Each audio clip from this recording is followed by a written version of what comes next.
以赛亚书第4章。伫迄日，7个查某人为牵调一个查甫人，讲：阮要食家己，要穿阮家己的衫，毋过，请互阮归属你的名，互阮免受嫁袂出去的见笑。耶路撒冷的重建。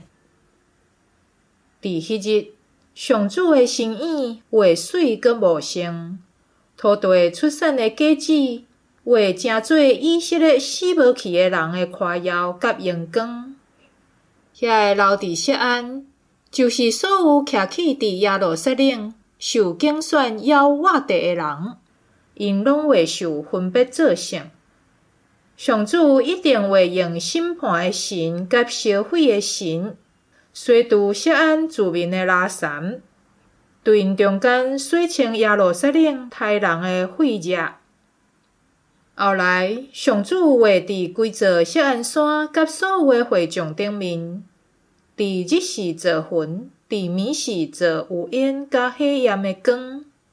上帝的阳光会亲像大布篷搭伫全城顶面，安尼日时通遮太阳的炎热，光风暴雨的时通做避难所。